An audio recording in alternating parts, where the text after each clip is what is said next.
ബിസ്മില്ലാഹി റഹ്മാനി റഹീം.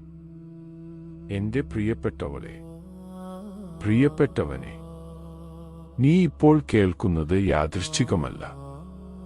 അല്ലാഹു നിന്നെ ഇവിടെ കൊണ്ടുവന്നതാണ്.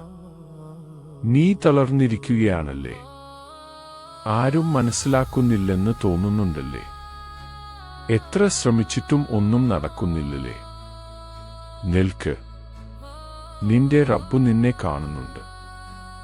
നീ ഒഴുക്കുന്ന ഓരോ കണ്ണീരും അവൻ എണ്ണുന്നുണ്ട്. നീ സുജൂദിൽ പറയുന്ന ഓരോ വാക്കും അവൻ കേൾക്കുന്നുണ്ട്. നിനക്ക് തോന്നുന്നുണ്ടാവും എനിക്ക് പറ്റുന്നില്ലായി. പക്ഷേ അല്ലാഹു പറയുന്നു, ഞാൻ ഒരു ആത്മാവിനും അവന്റെ കഴിവിനപ്പുറം കൊടുക്കില്ലായേ. നീ ദുർബലല്ല. നീ അല്ലാഹുവിന്റെ അടിമയാണ്. അവൻ നിന്നെ തനിച്ചാക്കില്ല. ഇന്ന് നിനക്ക് കിട്ടാത്തത് നാളെ കിട്ടും. ഇന്ന് നീ കരയുന്നത് നാളെ നിന്റെ ദുആയുടെ ഉത്തരമാവും. സബ്ർ ചെയ്യ്. സബ്ർ ചെയ്യുന്നവരുടെ കൂടെ അല്ലാഹു ഉണ്ട്. അവൻ വാഗ്ദാനം ചെയ്തിട്ടുണ്ട്.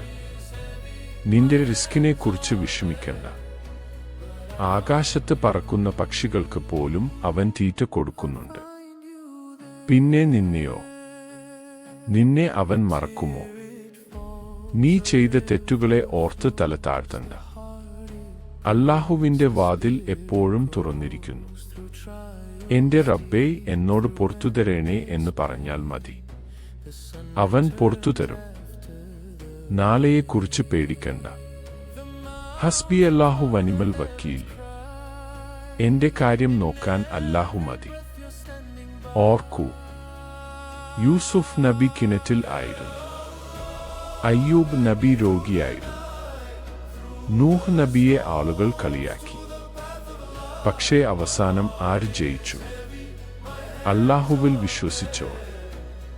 അതുപോലെ നീയും ജയിക്കും ഇൻഷാ അല്ലാഹ്. ഈ ദുനിയാവ് 60-70 വർഷം മാത്രം. പക്ഷേ ജന്നാത്ത് എന്നും ഉള്ളതാണ്. അതുകൊണ്ട് ഇവിടെ കിട്ടുന്ന കൊച്ചു വേദന സഹിക്കും. അല്ലാഹു നിന്നെ സ്നേഹിക്കുന്നുണ്ട്. അതുകൊണ്ട് തളരരുത്. എഴുന്നേൽക്ക്. വുളു എടുക്ക്. 2 റക്അത്ത് നമസ്കരിക്ക്.